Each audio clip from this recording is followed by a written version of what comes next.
سلام. در میانه رودرروی مقاومت ایران با نظام ولایت روز 7 مرداد بود که قضاییه رژیم یه دفعه داداردودور را انداخت که بله میخوایم دادگاه را بندازیم و داستان براندازی رو یک بار برای همیشه جمعش کنیم. دادگاه کیفری یک تهران اعلام کرد اعضای گروهک منافقین برای دفاع از خود وکیل معرفی کنند. بر اساس پرونده تشکیل شده در این دادگاه قرار است 104 نفر از اعضای منافقین به عنوان متهم محاکمه شوند. به اشخاص مذکور ابلاغ شده تا در مهلت 1 ماه از تاریخ نشر این آگهی نسبت به معرفی وکیل قانونی به این دادگاه اقدام کنند که در صورت معرفی نشدن وکیل از سوی این افراد درباره آنها تصمیم مقتضی گرفته خواهد شد. 1 ماه هم فرصت دادن که وکیل پیدا کنن. یعنی این میزان توجه به حقوق متهم تو دادگاه‌های سوئد و هلند هم قفله. اما نکته ظریف اینجاست که اون وکیل قراره بیاد که چی رو تغییر بده؟ شما که احکامتون رو از قبل صادر کردید. قرار شده که پرونده‌های مختلفی که در این زمینه از گروهک‌ها و غیر گروهک‌ها از سالیان دور مانده، اینا رو به یک سرانجام برسونن که انشالله دوستانی که مشغول هستن باز با رعایت قانون و با تدبیر و با درک درست از اون جنایاتی که اون روز کردن، چه کسانی را شهید کردن، چه سرمایه‌هایی را از این مردم گرفتن، چه ظلم‌هایی را به مردم کردن، باید قضات ما و دستاندرکاران و اون ستادی که داره پیگیری میکنه این مسائل رو هم مورد ذهنش باشه انشاءالله. شما فقط قیافه رو داشته باش. شیطان بعد از دیدن این موجود 2 بار حکم استعفاشو نوشته که آقا وقتی این هیولا هست من دارم چی کار میکنم. بعد جوری که این برای قاضیای خودش خط و نشون کشید، یعنی اگر یکیتون توی این دادگاه کمتر از 3 بار اعدام به اینا بده خودش اعدامه. بعد تو اومدی برای ما ژست وکیل و حقوق و دادگاه میگیری؟ در ثانی کدوم پرونده از قبونده رو میخوای تعیین تکلیف کنی؟ کدوم 104 نفر؟ شما که حکم همه رو از اعلامیه خون تا روزنامه خون مجاهدین رو از 40 سال پیش داده بودید. به نظر من این یه چیزی است که اطلاعات روش نظر داشت و سرمایه‌گذاری کرد و شخص احمد آقا پسر خمینی هم از 3-4 سال قبل مجاهد از روزنامه خونشو، از مدرد خونشو، از اعلامیه خونش همه باید اعدام شد. با پس تو برای اعدام مجاهدین سر موزه که پشت دادگاه و محاکمه نمونده بودی، هر جا دستت رسیده زدی برای نابودی اونها. اون از 30,000 تا تو قتل عام 67، بعدش هم تو عراق می‌خواستی موشک بزنی به قرارگاه مجاهدین که دادگاه و محاکمه و 104 نفر نداشتی. موشک میزدی تقویت شده فقط 4 متر زمین رو حفر میکرد. موشک میزدی که همه مجاهدین رو نابود کنی. تو که برای جنایت علیه مجاهدین دست بستگی نداشتی. آخوند موسوی تبریزی: اسیرش را باید کشت، زخمیش را باید زخمی تر کرد که کشته شود. هر کس در برابر نظام بایستد حکمش اعدام است. آخوند مشکینی: هر کس در خیابان یا هر جای دیگر علیه حکومت اسلامی قیام کرد همانجا باید حکم اعدامش صادر شود. شما بگین بالاترین سطح رذالتی که توی ذهنتون هست چیه؟ یه مرحله بالاتر از اون میشه این موجودات. بابا این نظام تا بوده نظام جانیان بالفطره بوده، چیزی هم تغییر نکرده که. وقتی رئیس جمهورش یکی از قاتلان قتل عام 67 دیگه تکلیف نمایشی به اسم دادگاه هم روشنه. بابا اینا برای برانداز کف خیابون هم حکم اعدام دادن. بعد برای مجاهدینی که 40 سال دنبال براندازیان میخوان دادگاه را بندازن. تازه پوز این دادگاه نمایشی رو هم وقتی میدن که یه چیزی تو دستت داشته باشی. الان اونایی که تو میخوای دادگاهی کنی کجان؟ با توجه به اینکه این گروهک‌ها در کشورهای اروپایی زندگی میکنند، رسیدگی به این پرونده ها دارای پیچیدگی و سیاسی کاری های بسیاری است.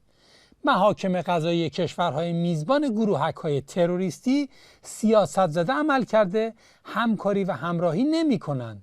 به طور نمونه چندین پرونده طی سالیان گذشته علیه مجاهدین در کشور فرانسه تشکیل شد، اما هنوز این پرونده ها به نتیجه نرسیده و نظام قضایی فرانسه هر بار به بهانه‌ای رسیدگی به این پرونده ها را طولانی می کند و تمایلی به رسیدگی ندارد.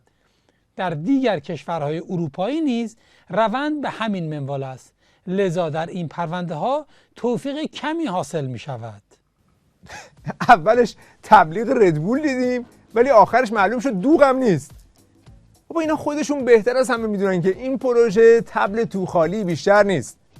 بابا شما اون موقع که مجاهدین توی عراق مالکی بودن 100 تا از این کاغذها سیاه کردیم به جایی نرسیدید. الان که دیگه روشنه. پس سوال اینه که این بازی‌ها برای چیه؟ با توجه به قوانین جمهوری اسلامی پیشاپیش روشن است که هر 104 فرد دست کم به عنوان محارب شناخته شده و صدور حکم اعدام برایشان قطعی است. در آن صورت قرار است این احکام به چه وسیله‌ای اجرا شوند؟ از طریق درخواست برای استرداد آنها از دولت‌های میزبان، یا تقاضای کمک از اینترپل برای بازداشت آنها، یا اجرای حکم در خارج از مرزها؟ مورد اول و دوم منتفی است و مورد سوم هم که تنش‌زا و همراه با عواقب سنگین بین المللی است.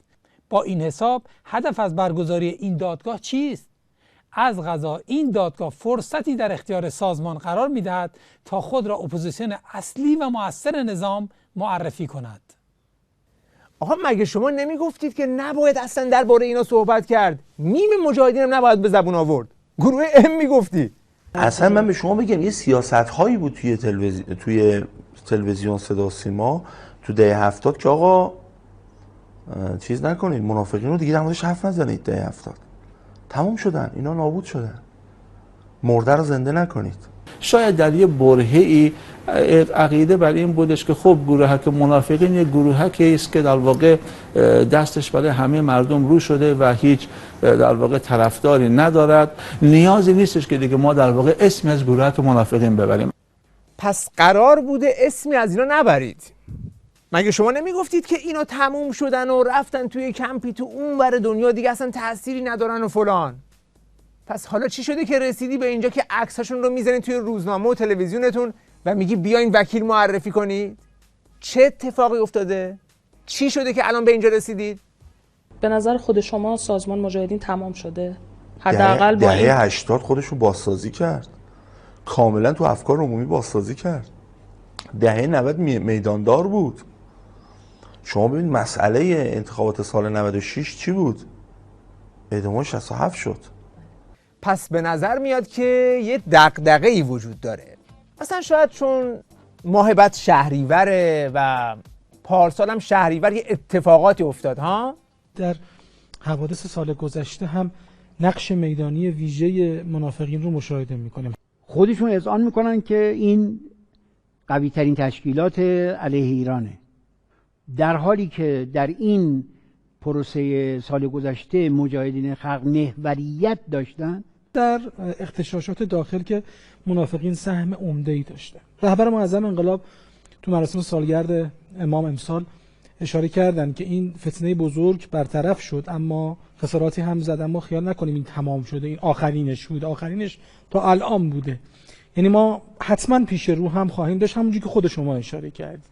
ما باید شهریور 29 شهریور بانک ها رو آوردیم پایین، این نظام سقوط کرد، هم ادامه گرفته. پس معلومه خودشون هم خوب میدونن که توی پیش تندی افتادن و خاطره بدی هم از پارسال دارن. اینجور که معلومه پارسال دهن سیدعلی خاکی شده بود و الان ترس برشون داشته که امسال قرار آسفالت بشه. ما در یک مسابقه به سر میبریم. هر چه ما تلاش میکنیم به این معنا نیست که از دشمن جلو خواهیم افتاد. دشمن هم بی حرکت و ثابت و منجمد باقی نمانده است و سال گذشته نمونه بارزی از آن رو در پاییز دیدیم و البته دست بردار نیستند. مشاهده میکنید کشفیات سلاح در کشور نسبت به گذشته افزایش چشمگیر دارد. گروه‌های تروریستی جدید و سازمان یافته متعدد، همه اینها نشان از این است که دشمن دست بردار نیست، که اگر ذره‌ای غفلت بکنیم، غافلگیر بشیم، کوتاهی بکنیم، ساده اندیشی بکنیم، دچار سستی و کاهلی بشویم، طبیعتا در این مبارزه، در این مسابقه دچار عقب افتادگی خواهیم شد. خطاب به خامنه‌ای ملعون میگم، ما زن و مرد جنگیم، بجنگ تا بجنگیم. زنده باد رجوی. درود بر همه مجاهدین. شما بالاخره بسیجی‌ها رو تعیین تکلیف کنید. فتنه اونجور که سید علی عید گفت سیری زدیم و تموم شد، یا هنوز ادامه داره و در تقدیره؟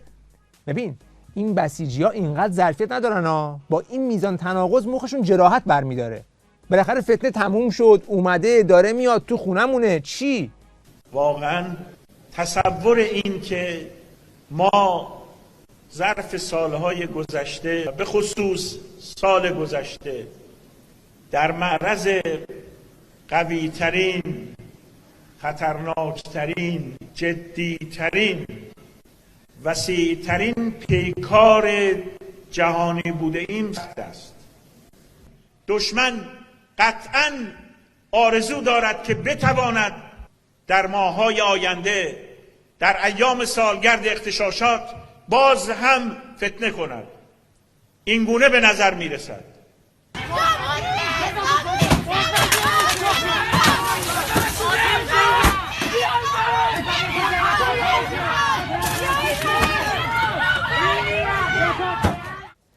پس ما تا اینجا نتیجه میگیریم که داریم نزدیک سالگرد قیام میشیم و یه دشمنی هم هست که رژیم پارسال ازش ضرب 60 دیده.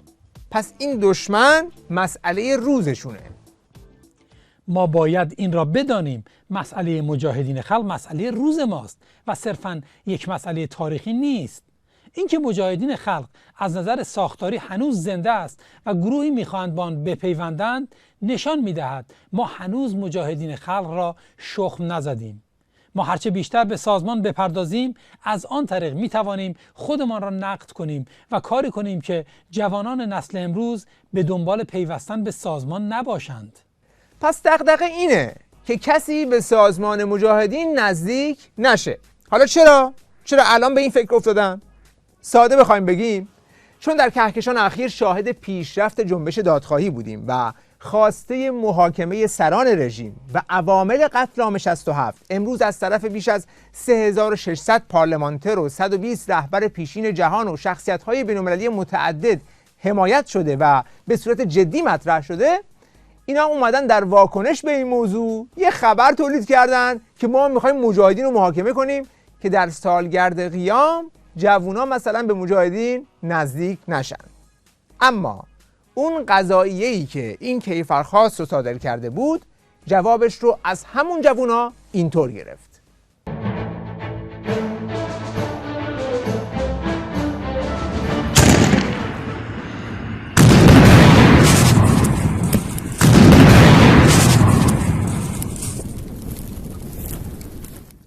وقت بخیر و خدا نگهدار.